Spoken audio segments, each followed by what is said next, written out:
Welcome to the Executive Club's 2025 International Executive of the Year celebration.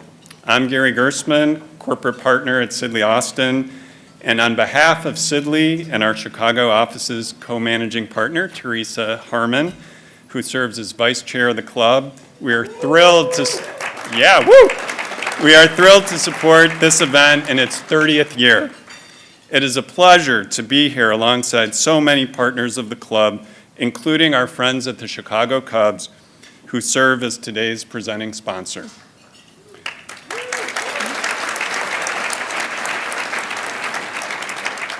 We are especially excited to support Chris Leahy in her capacity as chair and CEO of CDW and as a dynamic and impactful global leader. The International Executive of the Year Award was established in 1995 to recognize exemplary leadership and significant contributions to the individual's company and to the global business community.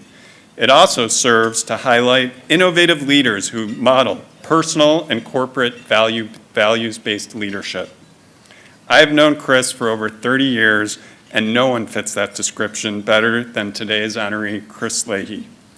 Chris is a 20-year veteran of CDW, having held numerous roles prior to serving as chair and CEO since 2019. Previously, she led all customer-facing units of the company as Chief Revenue Officer, led the international business units as SVP, and served as the company's first Chief Legal Officer. Chris is involved in a wide variety of civic and philanthropic organizations, which include helping families in need and providing opportunities for teens and young adults. Before joining CDW in 2002, Chris was a partner at Sidley, and we definitely try to take some credit in her incredible success. Chris and I worked closely together as corporate associates in the 1990s, yikes, and over many years since then, it has been a privilege for me to be her business colleague and friend. Thank you again to everyone who is here to celebrate exemplary leadership and such an exemplary leader. Chris, congratulations. We look forward to celebrating you and getting a chance to hear the upcoming conversation with you. And now, please join me in welcoming to the stage David Hanflam, Chair of the Executive Club's Board of Directors and President and CEO of Point B. Thank you, Gary. My name is David Hanflam. I'm, as Gary said, the CEO of Point B. And I also have the privilege of serving as the chair of the Executives Club. On behalf of the Executives Club, thank you for joining us today as we recognize our hometown leader, Chris Leahy, colleague, friend, in this International Executive of the Year Award. Annually, the club recognizes a leader whose global perspectives, bold innovation, and transformational impact define the future of business. Past recipients of this award have included Satya Nadella of Microsoft, Mark Benioff of Salesforce, Kenneth Frazier of Merck, Muhtar Kent of the Coca-Cola Company, Jamie Dimon of JP Morgan Chase, and the first recipient of the award, Bill Gates of Microsoft. This legacy reflects the caliber of leaders we invite to our stage to be recognized with the club's most prestigious award. We recognize these individuals for their leadership in transforming business around the world. This year, we are honored to recognize Chris to this distinguished group of global executives. It's especially nice to be welcoming Chris as a hometown favorite and such an important part of the Chicago community. Founded in 1984, CDW has grown to net sales of over $21 billion and 15,000 employees. Chris and the CDW team have ushered in a new era of digital transformation, artificial intelligence, and technology-enabled growth. Chris, your professional journey and international impact resonate deeply across the business and civic communities in Chicago and beyond. In line with CDW's purpose to make technology work so people can do great things, you captain the CDW ship in a way that empowers people and businesses across the globe to responsibly harness AI and enable technology solutions that power resilience, innovation, and growth. It is clear through your work and your civic engagement that you are committed to helping all people do great things. Thank you, Chris, for all that you do for Chicago and truly for the world. Now, it is my honor to present you with the Executives Club 2025 International Executive of the Year Award. Please join me in welcoming Chris to the stage.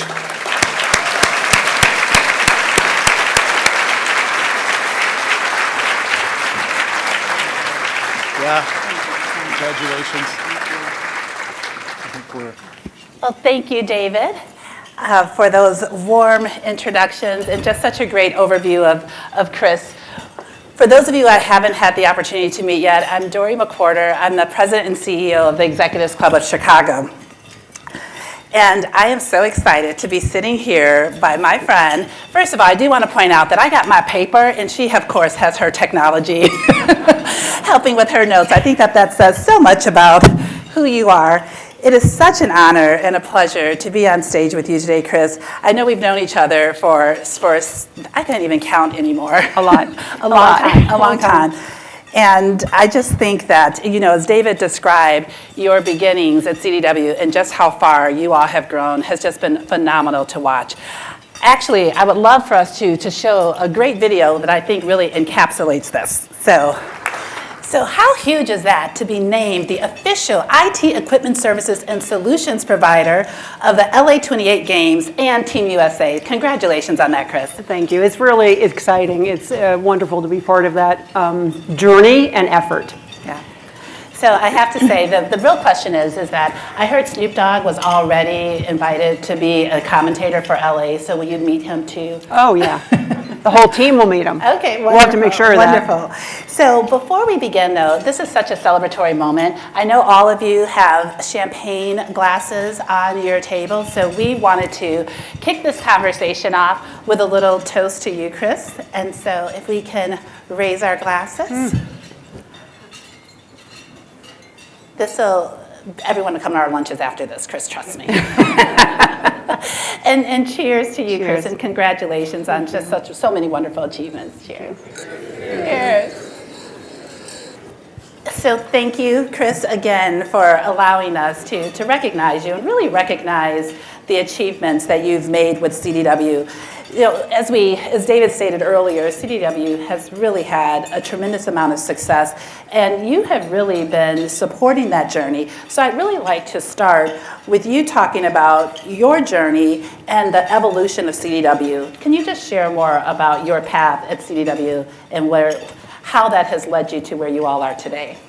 Yeah, Dory, look, I'd be happy to do that, but first I want to thank you, longtime friend. The work that you're doing at the Executive Club and the board's doing is amazing. Thank you. We have a room full of friends and family, I'll call it. A number of clients, a number of coworkers, a number of partners. I mean, it's really a testament to both the bigness and smallness and closeness of Chicago. So I just wanted to say thank you all for being here, and thank you all for the partnerships that we help each other grow with. And Andy, thank you so much for the sponsorship from the Cubs. We really appreciate it. Yeah. In terms of journey, I guess, what I would just share is that if I think back to what's grounded me in my journey, it's purpose and people and a deep sense of responsibility. And the journey started way before CDW. At the kitchen table of my family's home, my parents started a small business. I was quite young, and they built the business. It's called Microflex, and ironically, it was actually building a printed circuit board. So I spent summers soldering capacitors and resistors, no kidding. I don't think that's what prompted me to be interested in technology, frankly. But in any event, I would say that there were just a number of core principles that I learned as growing up in my family. And I also learned that having just a few guiding principles in my life really lit the way, illuminated the way when there were hard decisions. And one of the most important ones was always bringing your honest best. Now, the way my dad used to say that is, if you're going to do a job, do it right. but it was always showing up with your A game in every interaction, in every responsibility, in every discussion, in every way, every day. You just don't show up with less than that. And I remember when that really struck me. I played sports when I was young, and I can remember when I was, 12, 7th grade, and I was not playing great in a field hockey game, and I came off the field, and there's my dad, and calm. He just said, "Hey, Chris, did you think you brought your best?" And I said, "Oh yeah, it's hot. I'm tired. I brought my best. I mean, it's hard out there." I was actually thinking about, I think I had an overnight that night. And he didn't say with judgment or with a harsh voice. He just looked at me and said, "Are you sure?" And that was a little bit like a cold water splash in the face. And so at a very young age, I would say, I actually learned from my folks how to step back, reflect, and bring honest assessment. Like, is it really my best? Because it's, and take responsibility when it's not. And being best includes everything, including, am I enhancing or diminishing this conversation? How are people feeling? And I think the more senior you get in an organization, you have to remember your words and your emotions. I mean, those are written in Sharpies, right? Not in number 2 pencil. They stick. So I think that the time to reflect and pause and be honest about myself first, look in the mirror, is something that I grew up with from an early age. And I think that has really been the story of my journey. I mean, when you've got a small company, everybody matters. Right. Every payroll matters. Every family matters. Everything matters. And we went to dinners with folks in the company. It was an honor to have us as the family, the owner, at this, at family gatherings. But I learned very early on that also that means your title is not what counts when you lead. It's how you show up for other people. I mean, that's really simple, but it's really important because things can change as you get more senior. You can feel like they will change. So fast forward to CDW. CDW, it's been an honor to be at a company that, from the moment I walked in the door, literally, to interview, I just felt energy, passion. And it's felt like coming home to me. It's almost felt like going back to the kitchen table. And I've had the honor to work with individuals at CDW who continue to bring their best every single day. And so I would just say that's been my journey. As part of that, we really understand and focus on coworkers and coworker experience, and we set high expectations. Who doesn't want high expectations? That's the worst thing that could happen to you. And then we live up to them.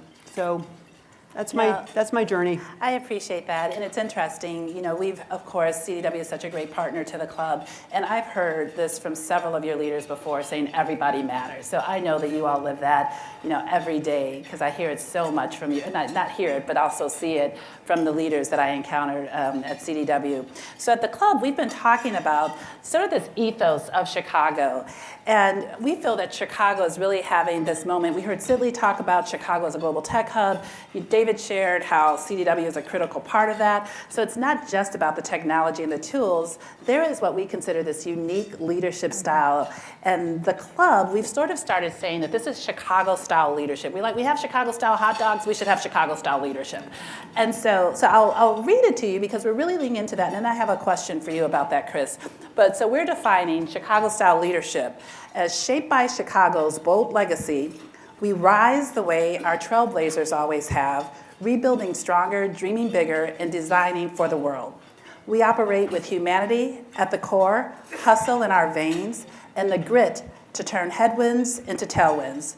Sleeves rolled up and futures in mind, we build boldly, together, knowing the impact will last far beyond us. This is Chicago style. So having said that, I know that CDW is absolutely one of those Chicago-style companies. And so how do you see that Chicago-style leadership that I described showing up at CDW? Well, first of all, I love that. I hope you trademarked it and everything. We are going to do that. So those of you in the audience, don't even think about it. Don't even think about it. Our team is on it. Yeah, I think that it really captures the boldness, the grittiness, and the deeply human city that Chicago is. And as I think of Chicago, I often think of contrast. Yeah. It's a city with so much contrast. It's ambitious, globally ambitious, but also humble and rooted in your local, in the local roots. Right. It is competitive, but it's a place that people have community and care about each other. There's just a real balance between the drive for success and the way we do it. And so that's what I feel. It's just the way we do it. Chicago style is about the way, right? Exactly. And it's interesting to me because, I think about what an amazing city Chicago is, the level of diversity, the size, the economy here, the universities, the tech hub, the quantum, and where we're going there. The city is just an extraordinary place. But in many ways, it's like it's almost like a quiet giant. Yes. We just we show up, we do the work, and we know that trust is earned, not given. And it's just an ethos of this city that I think is so pronounced. We don't have to be loud about it in an ego way. Of course, we celebrate, but it's more about, okay, underestimate us, that's not going to be a good spot for you to be. Exactly. I feel very much like CDW is part of the Chicago heritage, if you will, because we do build boldly. We do have, grit. We do have hustle in our veins, the things that you talked about. That's just how we come to that's just how we show up. And when we talk about the balance at CDW, we will say we know how to compete and care. We are gritty, but we show people grace. We are building for today and tomorrow. We want people to feel unique, but they also belong to a bigger purpose and a bigger organization. So I think there is something really neat about the bigness of Chicago and the smallness of community and the hustle that we bring. And I think CDW has grown essentially with that same ethos and how we drive forward. I just say one more thing, and that's the ethos of partnership. Because of all the cities that at least I know, I think Chicago is one that has one of the strongest partnership ethos. Public, civic, business, the relationships across the board in Chicago start early and they last. They really do last. We lean on each other, we're loyal to each other, we depend on each other. We understand fundamentally that it does take a city to make great things happen. And so I think that's an important element as well, the ethos of partnership. Chris, I wrote down so many notes. So yeah, we had our definition, but you enhanced it already. So I'm so glad we're recording this because I think we need to already update our definition of Chicago style. But actually, when we were going through the prep, that's what came up for me is when you were talking about what you all are doing at CDW. And it's not just what you're doing, how you do it is what made me say we have to really uplift Chicago style because you all are exactly the epitome of that. But it takes the leadership to get us there.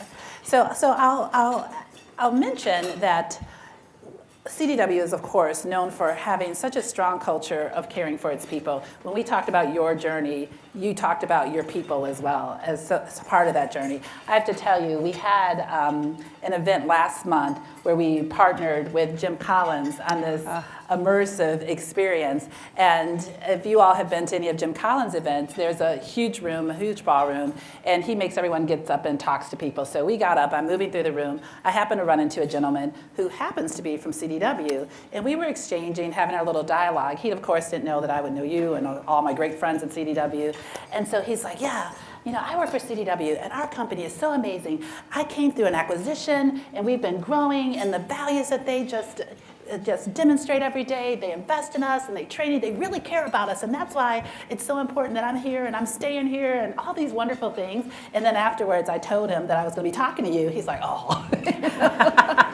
But But what I actually went back and took notes on all the great things he said, because he spoke about the values, he spoke of the company, he spoke about the leaders, both his direct leader and the line of business he was in, as well as you, and how you all walk the talk on a daily basis. And so I did a little secret shopping for you, Chris, and it was just great results on that. But we talked about it a little bit, but would love to hear you talk about that. How do you maintain that balance?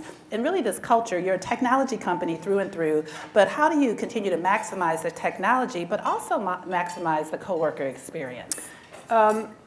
Yeah, so we are a company that delivers technology and makes technology work, but who we are, that's what we do. Who we are is our people. Yes. And if I just kind of rewind back to the discussion about how we started 40 years ago, Michael Krasny in his kitchen selling a used IBM desktop, and it was pretty big, to where we are now, I would say one of the most important things that we keep front and center is the concept of change and continuity. And that's been 40 years, change and continuity. That means being very intentional for us about those things that are enduring and that drive long-term value in the business, and being very clear about where we need to evolve and change. And that can mean, you might be weeding, you might be pruning, you might be planting, but always being very clear about those things and then being convicted. And I think in today's world, actually, one of the things that's hard for businesses and companies that have been successful but necessary is the ability to know what you have to leave behind.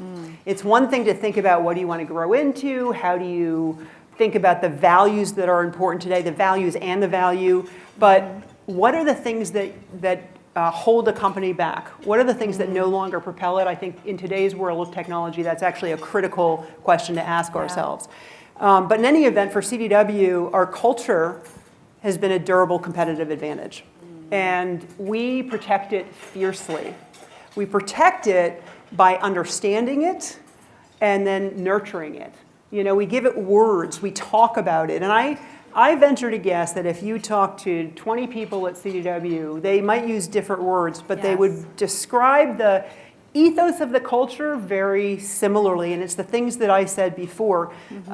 First and foremost, something called the circle of service. Customers are at the center of everything we do. Every decision we make, every discussion we have, every move we make, anything that we do is about how do we move our customers forward. And that was a brilliant starting place that Michael Krasny initiated when he started the company. And I didn't bring it, but I like bringing things like this. He had this very kind of drawing with the customer in the center. And it had these lines that went around. And basically it had every single function in the organization. And it would say good experience, and then it would continue. If it said bad experience, it would say lost customer. And it's like POW. Like, you can read a lot of business books, but all you need to do is look at that and understand the service profit chain, which we believe in deeply. Yeah. And we now have that perspective in a more modern state, but the point is that that belief, as a fundamental belief and a competitive advantage for CDW, has not changed. How we show up, what we sell, the capabilities that we've brought together, the technologies, all of that is changing, but this has been front and center, customers at the center, and then our culture of care. We fundamentally believe that if our coworkers thrive, our business will thrive. If our coworkers thrive, our customers will be taken care of. Our partners will be taken care of. And therefore, the business will do well. So for us, caring for coworkers is fundamentally part of a foundational, actually, value and our culture, wrapped with customers always at the center of what we do. That drives a real strength in, I call it unity, a unified team. Quite diverse, quite open with great and different ideas, but unified when we make a choice to go do something. We're unified, and that culture helps us get there faster. No, I love that. So you're receiving this award as an International Executive of the Year. Although we love us some Chicago, we like to say at the club, rooted in Chicago, relevant everywhere. And again, you've scaled CDW into one of the world's most influential IT solutions provider, and again, keeping that root in Chicago. But I would love to know, so what leadership decisions most shape CDW's ability to expand globally without losing that identity and culture that you described? Yeah, it's a great question because it's what leadership decisions. It suggests we were very intentional, and we were. And I don't want to be redundant, but it comes back to a couple things that I just spoke about. So first, why did we decide to expand internationally? I'm sure you can guess, it's our customers. We had kind of a crescendo of customers asking us to be able to solve their complex technology needs and deliver outcomes in other areas of the country.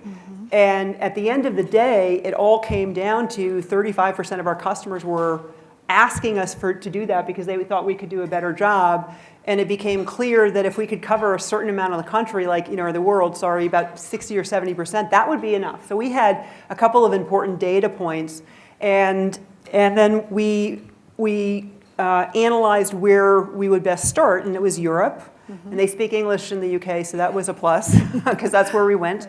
But the point was, it was about what are our customers needing, what's most relevant for them, and what is going to drive the growth of our business, right? And so what do our multinational customers need? So that was a real intentionality behind customers. But the second thing I would say is back to culture and this concept of balance.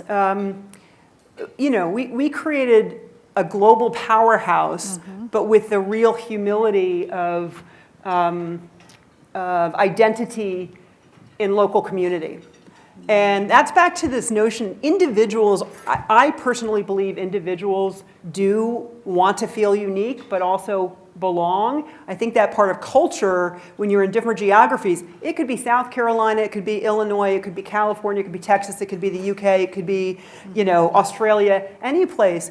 You do need to have the binding fabric, but then also the local community matters so much in terms of your coworkers showing up as who they are and what they're comfortable with and what they enjoy and where they want to give back, but equally just the relationships. So the two decisive things were what our customers are looking for and what's going to drive growth, and then ensuring that we have a commonality of culture and values, but then letting local leaders run.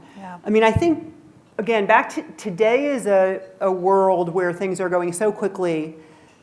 Systems have to change, et cetera, but if you can have some fundamental beliefs and stick to them, that can be very illuminating. And I would just add that we are a place also where we understand that it's really important to just hire well, and then set the standard, and then let people lead. And in today's world, I would say what's really important about that is leaders cannot be hands off, but they shouldn't be hands in.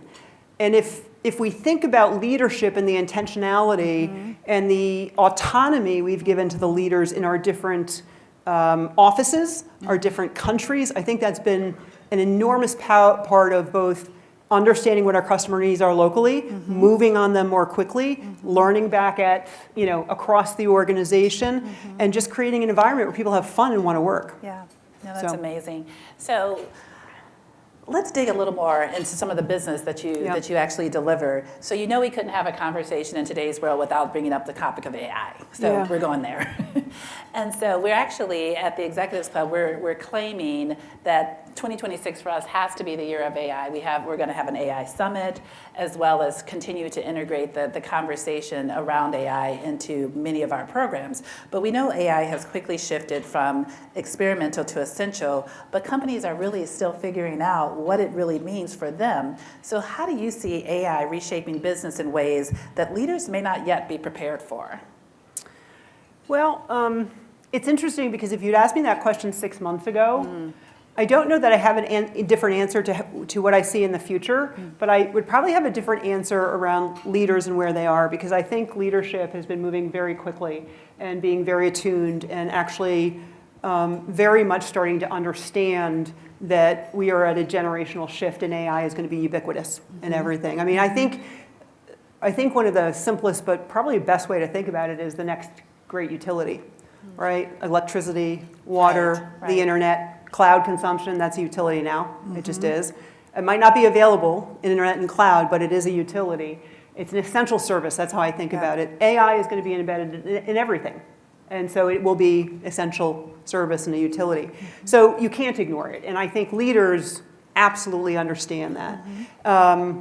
I think what we have been reflecting on quite a bit at CDW, and we started this late last year into this coming year, and doing it with what I would say is a quiet mind, because there's so much hype. Yeah. So, you really do have to find the signal, sort through the noise, and have a quiet mind to assess so that you can move forward with conviction. But for us, we actually started with, obviously, our customers and what their needs were. Frankly, what's the art of the possible? And I think companies and organizations are still asking that question. What's the art of the possible? And then what's the science of getting it done? Now, we can do both. We're at the fuzzy front end of all of this. But we know we have to do it. We very quickly got to coworkers. And coworkers has been the, I'd say, pole position for us on this issue. Why? Because it's going to take our coworkers to change and to be excited about change and to be enthusiastic about the opportunities that they will have and the impact that they can have. But there is a massive amount of anxiety. When you've got people prognosticating that people who use AI will replace people who don't, I mean, it's true, but it's also quite threatening. The way we say it at CDW is people who use AI will outpace people who don't. Organizations that use AI will outpace those who don't. And that's just a very different way to approach a large organization, because it underscores the opportunity for people to be part of a winning team.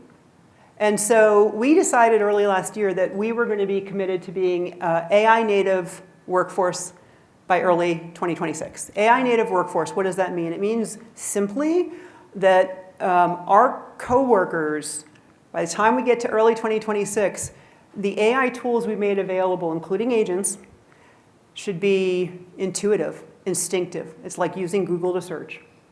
And we are putting investment and commitment behind that. We are partnering with various organizations like Section AI. We are very methodically going through the organization and making sure people have access to the tools, hands-on learning, using it, et cetera.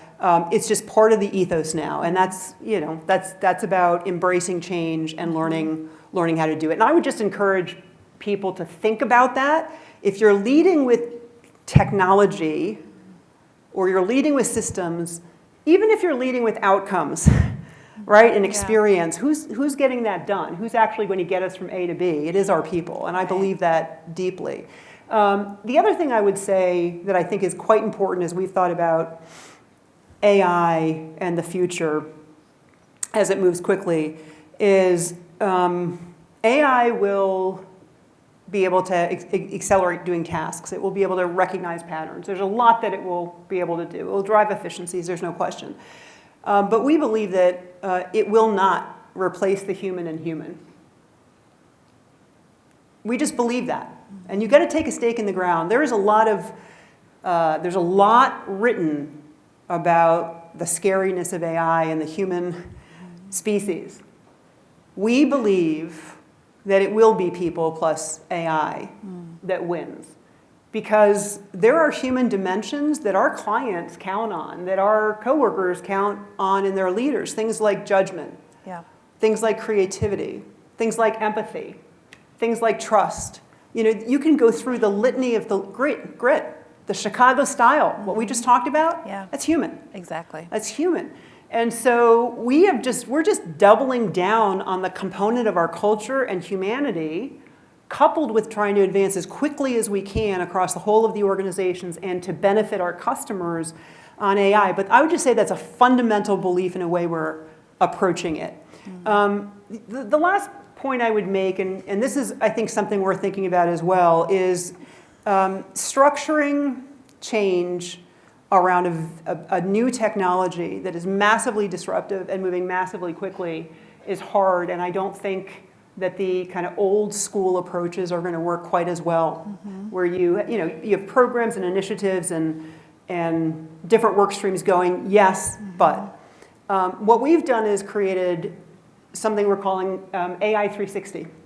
And AI 360 is just, it's a circle. It's like our circle of service, customer in the center. But we have our quadrants, and we have our, well, who matters most? Our customers, our partners, our coworkers, and our organization, the enterprise. And we have senior leaders, my direct reports, who own each of those. But what's different is we are creating a system so that they are working together in a very different way than ever before. So each person owns a quadrant. We've got teams working, but the frequency with which there's touch bases is much higher than ever before. And what we think and what we're seeing that actually provides is massively faster learning, massively faster refinement, and therefore massively faster scaling and speed to value. Speed to value for our coworkers, speed to value for our partners, speed to value for the customers, and ultimately driving a highly efficient, productive organization. So that's, AI is here, it's real. I think we have to not be scared about it, but we do as organizations have to take a position on what we think will matter. And we think the technology is going to matter massively in everything, because it will be in every part of the stack. And it will be in everything we touch. Yeah. And it will be a source for amplifying people, but it won't replace what people do. It won't replace that eyeball to eyeball, can I trust you? It just won't in our view. So I love that, Chris, and I do think words matter. So, hearing outpace versus replace, those are so simple, but I think so profound and absolutely necessary. So before we transition from AI, just as you talk about the scale and the trust, we hear a lot about responsible AI, but when you're operating in 150 countries with different standards, different expectations, what does responsible AI look like in practice, and how are you all thinking about building that trust while you're scaling? Yeah, it's a great question, and it's really hard because, as I said before, we're at the fuzzy front end. So there's a lot of unknowns and a lot of certainty, and there's a lot of movement, right? It's a highly dynamic environment right now, not just the technology itself, but the regulatory environment, it's everything. So we've done what I suspect most of you have done, which is we've created a really agile governance framework. We have a center of excellence. We are creating, I'll call them guardrails. We're trying very hard not to create such difficult compliance regimens that our coworkers don't really either understand them or they just throw their hands up. So a lot of kudos to our teams because they've thought really hard about where can our coworkers play and not get us off track, and let's give them a lot of latitude, and then give them plain English to understand it. But the way that we think about our place in the trust proposition, the trust equation, is I think things actually move at the speed of trust. Relationships move at the speed of trust. Coworkers move at the speed of trust. Societies move at the speed of trust. And so we anchor to trust. And what that means is we really try to put co in front of everything we do. We co-invent with our customers. One of the things that makes me really proud at CDW is whenever I'm talking with a with a customer, one of the things that often comes up is what differentiates you, CDW, is you care about us. And it's really obvious you're invested in our success. And that is our point. So that is a point of pride for me. But how that shows up in this AI world and trust is being at the very front end of the conversation. We might not be charging for it, but we're at the front end of the conversation to make sure that we are helping our customers with any questions they have. I mean, security, ethics, all of those things. Be there at the front end of the conversation, and again, back to be local. So while we're connected on our governance, our UK teams, our international teams are very versed in what's local. So I think there's just an amount of the responsibility of doing what's right and the flexibility of giving people the ability to experiment. We don't control the large language models, right? But we can control in our human resources, for example, we can think about what's going to drive us forward there. And all of the tasks that we'd rather not have people do, we can make sure we get those rights, and we can make sure that we have a process to debias them. What you can't do is not have that process, right? So that's what I say. Well, I appreciate your perspective just very broadly around AI. And so to think more expansively around technology in general. So we know when companies deploy technology at scale, they're not just solving business problems, they're really shaping the economy in a new way. So how can companies best ensure technology is adopted in a way to continue to build trust, as we've talked about with AI? How do you think technology more broadly can be adopted? I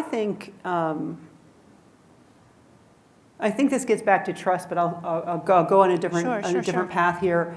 I think that the moment we are in today is unique. I'm sure you all feel the same in terms of the pivot in technology. I think this is a moment in time for leaders to lead, to be the role models. And when I say that, I mean with a beginner's mindset. Like, I can say we're going to be a AI native company, but that's me too. And I should be at the front of the pack. I should be leading from the front on that and holding myself accountable. Going into the second half of the year, I basically committed to myself, and I did tell a couple people, so I'm on the hook. But I committed to myself to reduce, to reallocate at least 30% of my time. I would tell you I'm at 50%. I'm not kidding. So just, as a leader, we have got to understand the tools, the path, the possibility. We have to ask questions in a different way. We have to push and we have to pressure test. And this gets back to something I said before, which are the things that you leave behind. And that's why I think it is so important in today's world that, what got us here won't get us there. Right. What is it about the past? We are, as organizations, completely rewiring how we work. Completely rewiring how we work. If you haven't read Microsoft's Frontier Firm, you should. It's online, you can get it. But it's a great description, and I happen to ascribe to it, of the role agents will play. They're not people, they're software systems. But how they will change the workflows of the organization and what that means to what we should be doing right now in terms of reimagining the workflows, reimagining how we go to market, reimagining pretty much every component of our organization. That takes a leader to be asking those really tough questions, including about themselves. So I just think right now is a time to lead from the front if you want your organization to be adopting the new technology. And you get them excited about it. A lot of companies are doing this, evangelists and celebrate. We got to give our coworkers a certain amount of grace because there are going to be mistakes. But that's all right. I mean, if we're all open, we'll figure them out. We'll get over them. You don't want a bunch of sprawl, but you do want people really excited because we're going to have to plow through this very difficult time of certain tasks are going to be better done by agentic AI. There's no question. Does that mean people are replaced? No. Does it mean some jobs in totality might change? Absolutely. Does it mean some jobs might change 20% of them? Absolutely. We've got to be very disciplined about identifying that and then helping the world move to the new way the labor force operates.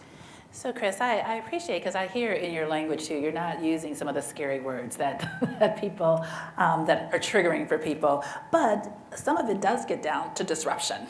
Oh, yeah. Yeah, and so thinking about disruption as the new normal and resilience really being a true characteristic that people have to have these days. So how do you balance leading through volatility while keeping an eye on the long-term innovation and growth? I tried to use all those words in one sentence so that I wouldn't be triggering people later with my questions. Well, I mean, look, resiliency is a strategy, right? We all know that. And if I'm going to go back to our work with LA 28, and let's just talk like athletics.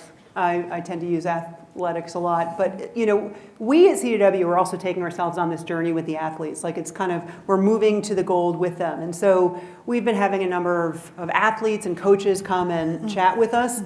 And just like businesses, every single athlete we've talked to so far, everybody will share, well, you have to disrupt yourself.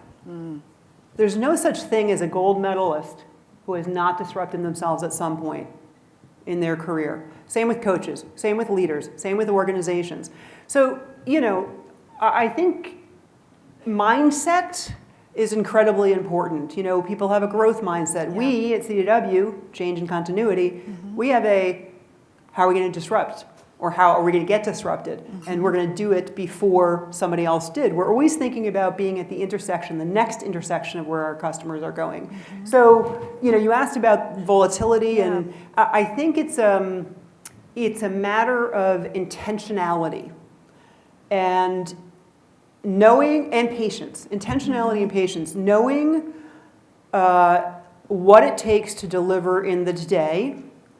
And for us, it is disciplined execution and never satisfied with anything less. And then taking time and making effort to understand the future and building for it and being very clear about it and being committed to it. We started our year in January. To the whole of the organization, what were we focused on? This year we are going to perform, we're going to transform, we're going to develop our talent, and we're going to nurture our culture. Boom, that's it. We've been talking about it. I mean, we're doing a lot, but the point was perform and transform together is not an option. It's like an Olympic athlete, it's not an option. I'm going to share a story. We just had Apollo Ono actually out at one of our big gatherings, and he's an extraordinary storyteller and athlete, obviously. For those who don't know him, he's, I think, the most decorated Winter Olympian, speed skating. And he shared with us between two Olympics how the sport had changed, both the gear and the way people skated. And he told us what he did in response to that. Now, Apollo was 165 pounds, I think, and he was very much evenly balanced with his muscles. And at that point in time, he could leg press 1,500 pounds, if you can believe it, seriously. Okay. What was going on in the sport required him to slim down his whole upper body and create even more mass on his lower body. So he went from 165 pounds to 143 by literally shedding muscle. And then he was leg pressing 2,000 pounds. Okay? And he talked about the sequencing of that because when he first was shedding the upper body, he wasn't performing very well. He wasn't competing very well. But there was a plan. They looked at the science. They trusted the science. And he went through 3 phases. And then he won a lot of medals. And I just remember coming out of that thinking, geez, if he can do that, CDW can change. We can help we can help our clients change. But that's a single person who is just committed to transformation. And it's not easy. It's hard. It's meant to be hard. If it was easy, everybody would do it. Love that. But intentionality, clarity, and then time for both. We can get caught up in one or the other. We've done a better job over the last 3 years, I think, at CDW, is being very clear about what's going to get done today without losing sight of what we're building for the future and having a level set of patience to get there. Because we're all kind of fast moving and we can get very impatient, but you've got to have some patience to get there. Oh, that's wonderful. So, Chris, I would say that it has been such a pleasure talking with you, and every leader has a North Star and a vision what's possible in the future. So looking ahead, what excites you most about the next chapter of global leadership, both for CDW and yourself?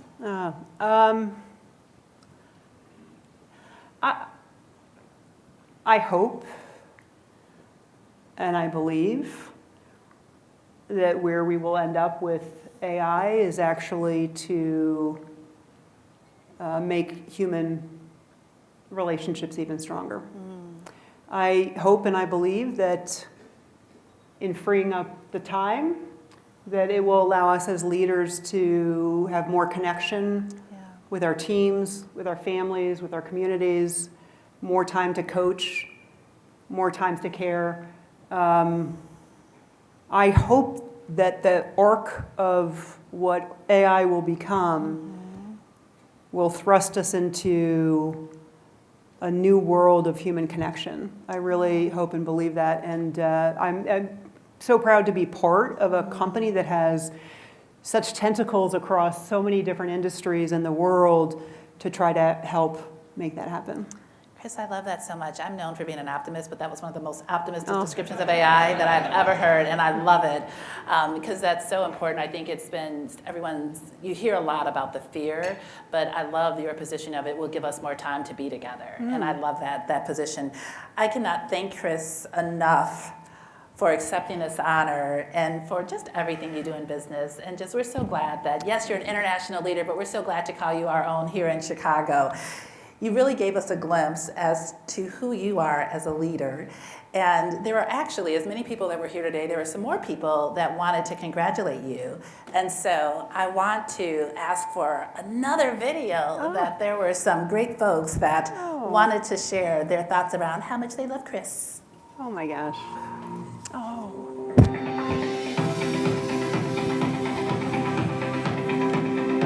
If I had to describe Chris Leahy in one word, it would be. In one word, it would be. It would be. If I had to describe Chris Leahy I'm gonna in cry. one word, Oh, I got One tissue. word, Only one word to describe Chris Leahy. it would be intentional. Unstoppable. I'd say competitive. Visionary. Powerhouse, confident, Bold. intentional, Authentic. Charismatic. fierce, that is fierce competitor, Progressive. Dynamic. Inspirational. it would be gracious, tenacious, passionate, vigorous, Unnatural. Zealous. benevolent, Committed. Forthright. resilient, Energetic. Expansive. Empowered. Determined. Assertive. Inspiring. Resilient. Because your strength, your passion, and your impact are felt by everyone around you. Congratulations, Chris. Congratulations. Thank you, Chris, for everything that you do.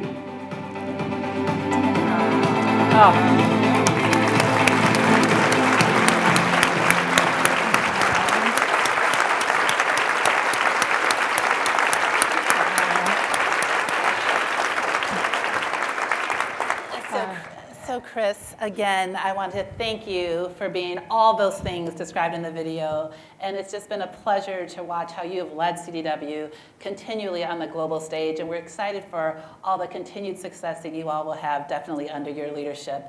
And so with that, I also want to thank all of you for being here today and helping us celebrate Chris, our Chicago-owned, Chicago-style leader, Chris.